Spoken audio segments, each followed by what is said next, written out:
Et bonjour à tous, bienvenue dans cet épisode de C'est quoi la diff ? Je vous propose de découvrir quelles sont les différences entre le paladin, le clerc et le druide pour bien choisir votre classe de lanceur de sorts divins dans Donjons et Dragons et Baldur's Gate 3. Dans le lore et l'univers de Donjons et Dragons, les trois classes sont associées aux divins et pourtant, vous allez vous rendre compte qu'ils ne sont pas forcément tous dépendants d'un dieu. Prenons le paladin qui jure de faire respecter la justice et la vertu, de soutenir la cause de la vertu et des choses bénéfiques au monde face aux ténèbres qui progressent, et de chasser les forces du mal quel que soit l'endroit où elles se terrent. Chaque paladin se concentre sur un aspect différent de la cause de la vertu, mais tous sont liés par des serments qui leur octroient la puissance requise pour mener à bien leur mission sacrée. Bien que de nombreux paladins soient dévoués au dieu du bien, la puissance du paladin provient autant de son dévouement en la justice qu'envers un dieu. Les paladins s'entraînent de nombreuses années afin d'acquérir des compétences au combat, mais aussi de maîtriser une large gamme d'armes et d'armures. Cependant, leurs compétences martiales sont secondaires par rapport au pouvoir qu'ils manipulent. Soigner les malades et les blessés, détruire les êtres malfaisants et les morts-vivants, protéger les innocents et tous ceux qui les rejoignent dans leur lutte pour la justice. La vie du paladin est une vie aventureuse, chaque paladin est en première ligne dans le combat cosmique contre le mal. Les guerriers sont très rares à composer les rangs des milices et des armées du monde, mais encore moins d'individus peuvent prétendre avoir répondu à l'appel véritable du paladin. Lorsqu'ils reçoivent cet appel, ces combattants se détournent de leurs préoccupations précédentes et prennent les armes afin de combattre le mal. Parfois leur serment les amène à la tête d'une unité de chevaliers d'élite pour le compte d'un royaume, mais leur loyauté va d'abord à la cause de la vertu, plus qu'au roi et aux nations. Les paladins qui partent à l'aventure le font toujours avec sérieux. L'exploration d'anciennes ruines ou d'une crypte poussiéreuse peut être une quête dont l'objectif va bien au-delà de trouver un trésor. Le mal rôde dans les donjons et les forêts primitives, et même la plus petite des victoires contre lui peut empêcher la balance cosmique de basculer dans l'oubli. La magie divine, comme son nom le suggère, est le pouvoir des dieux coulant d'eux dans le monde. Les clercs sont des conduits pour ce pouvoir qui se manifestent tels des effets miraculeux. Les dieux n'accordent pas ce pouvoir à tous ceux qui le cherchent, mais seulement à ceux choisis pour accomplir cette haute mission.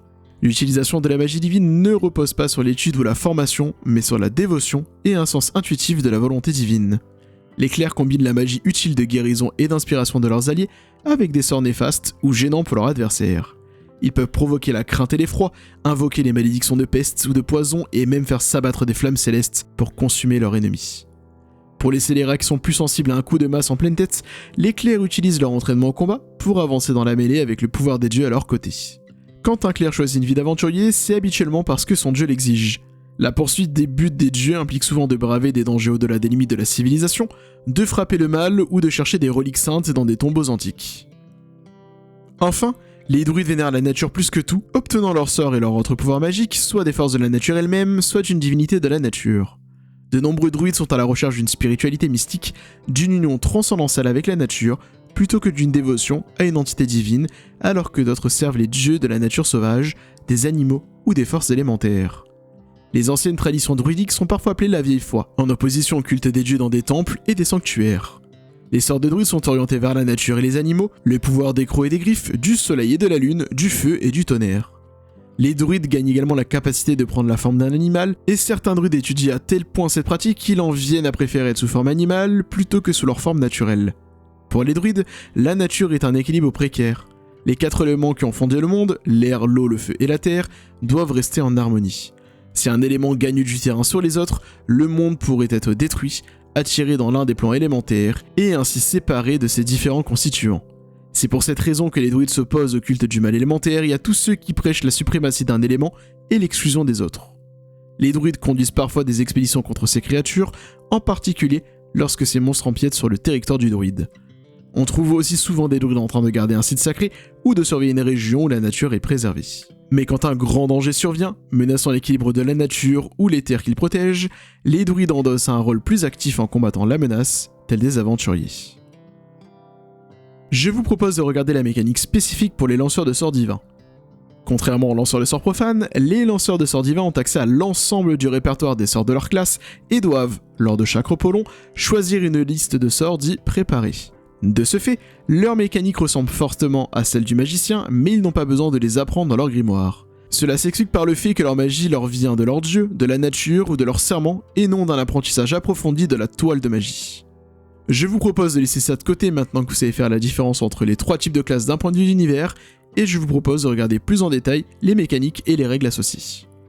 La version pour le mal du paladin sera représentée par son sens divin, permettant de connaître l'emplacement de toute créature de type fiélon, céleste et mort-vivant.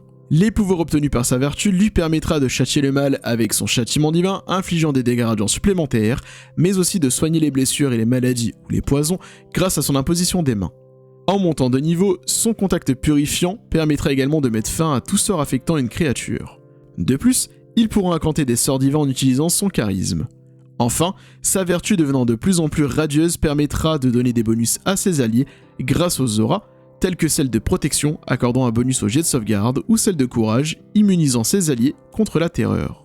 Son aptitude martiale lui permettra de porter tout type d'armure et de bouclier, mais également de manier les armes courantes et les armes de guerre. De plus, il choisira un style de combat pour se spécialiser dans un archétype. Enfin, son serment sacré lui imposera une ligne directrice à suivre, des commandements impossibles à déroger. Il aura alors le choix entre la dévotion, les anciens ou la vengeance.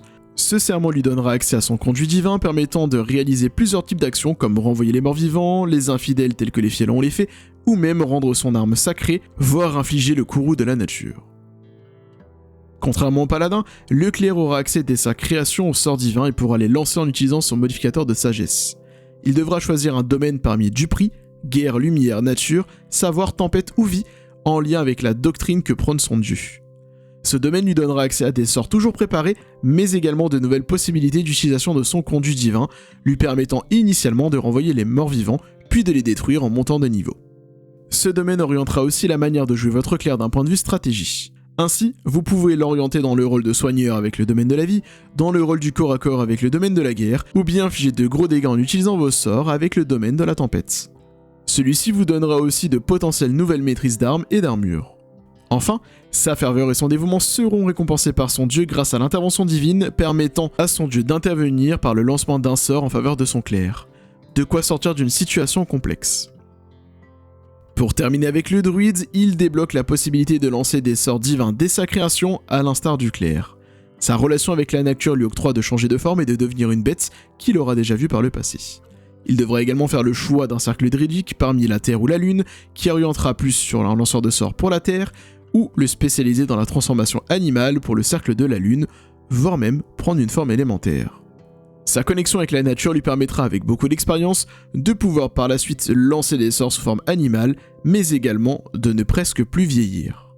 Cependant, les druides ne peuvent pas utiliser le métal selon leur code, cela leur est totalement interdit. Il ne sera donc pas possible de revêtir une quelconque armure ou d'utiliser un bouclier en métal. Si on résume tout ça, le paladin maîtrise toutes les armes courantes et de guerre ainsi que les armures, alors que le clerc et le druide ne maîtrisent que les armures légères, intermédiaires et les boucliers. Petite précision du sans métal pour le druide. Le clerc maîtrise toutes les armes courantes, contrairement au druide qui maîtrise uniquement les gourdins, les dagues, les fléchettes, les javelines, les masses d'armes, le bâton, le cimeterre, la fronde, la serpe et la lance. Le clerc et le druide ont accès à leur sort dès la création, alors que le paladin y aura accès uniquement à partir du niveau 2. Le paladin dispose de son châtiment divin pour pourfendre ses cibles, le clerc de son conduit divin pour repousser les morts vivants, et le druide de sa forme animale. Si je devais résumer chaque classe en un mot, pour le paladin ce serait engagement, pour le clerc polyvalence, et pour le druide tradition. Et voilà, tu sais maintenant la diff entre le paladin, le clerc et le druide, alors dites-moi en commentaire lequel vous préférez.